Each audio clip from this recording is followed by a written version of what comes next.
want to explore two or three other dimensions that you spoke about. You spoke about capacity, spoke about leadership. So talk to us a little bit about what you see as, who are leaders and what is leadership? Is there a difference? Is it… I know there's a lot of talk about leadership and wanting to become leaders. I don't think anybody should try to become a leader. It's quite obscene that I want to become a leader, that means all of you should be what? I don't know. I don't know what you would like to call yourself. It's not about you wanting to become a leader or someone wanting to become a leader. Because of a certain thing that you have done within yourself, or a certain level of observation, or a certain intelligence, or a certain experience, you are able to see something that most people are not able to see. The moment you're able to see something, then people will naturally look up to you as a leader because you're seeing something that they cannot see. And if you become a leader, there are many ways to become a leader.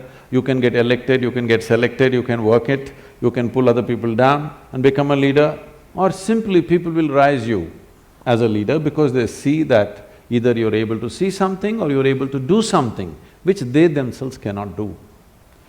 I feel this is the way leadership should happen, if you want to call it that someone is able to see something and do something that others cannot do, so everybody wishes he must take charge of the situation because naturally he will be able to do something that the others will not be able to do.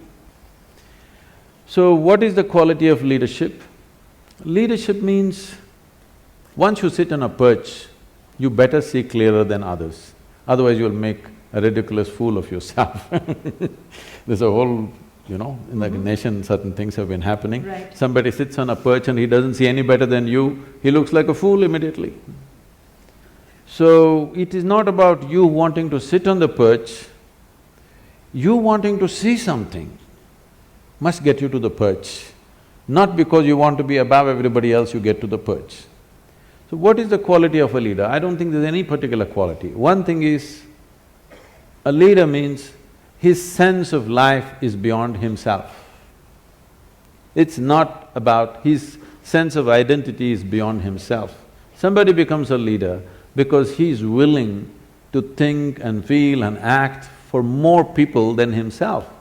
If you act for yourself, you're called self-centered. If you just act for the sake of two or three people you gather in the form of family, you are named as Dhritarashtra. There are modern names for that. If you identify yourself with the entire nation or the world, you'll be looked at in a different way. Essentially, your leadership will come from the right context depending upon what you're identified with. Because everybody needs an identity. What sort of identity have you taken will determine the context and the quality of your leadership. In that context, isn't leadership something that, each of us can individually manifest? If I were to describe one dimension of leadership as saying it is about taking ownership to create a better outcome, in that context, we can convert leadership from a noun to a verb. I don't know that much grammar, okay. But you can try.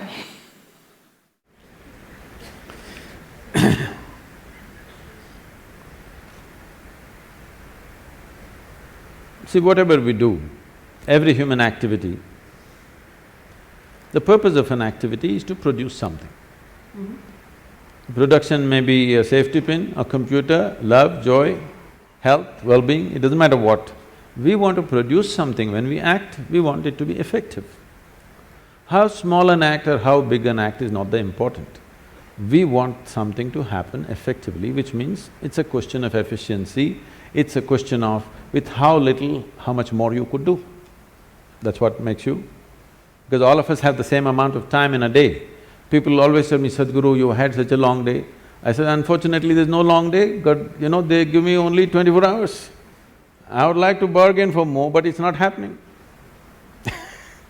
You can make it more by increasing your efficiency, the way you function, including people as a part of yourself, where other people will function as a part of you so that you don't have to bother about so many things around you.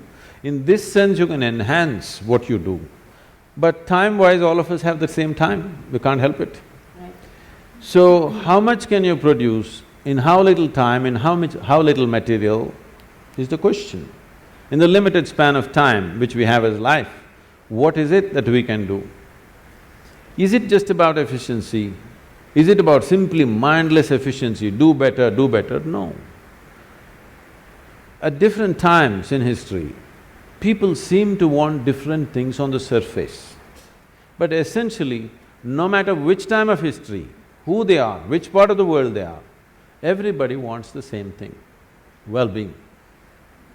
But their idea of well-being, everybody has their idea how to get there, but everybody wants well-being, no question about that.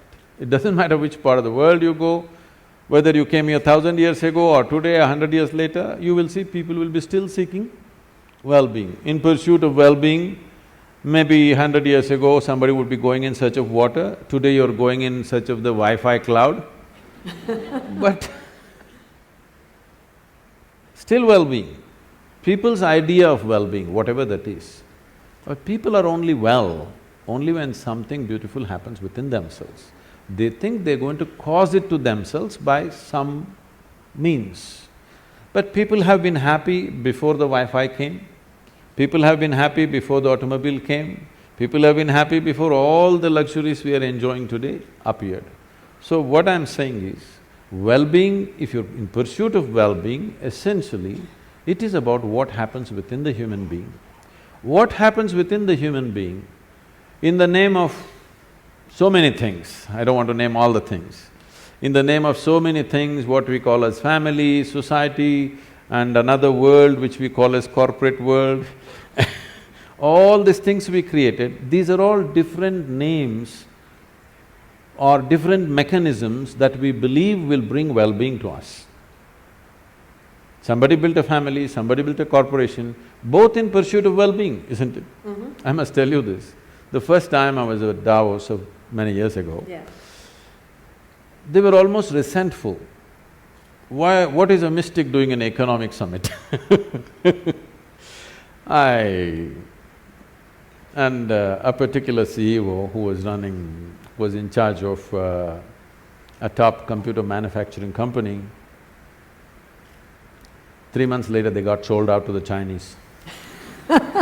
We can guess who they were. So he was very resentful. What are you doing here? Then I told him, see, what's your business? He said, I do computers.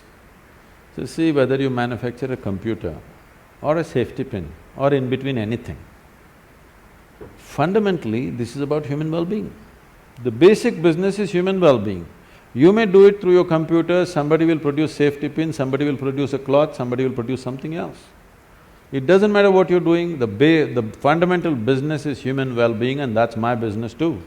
And that's why I'm here.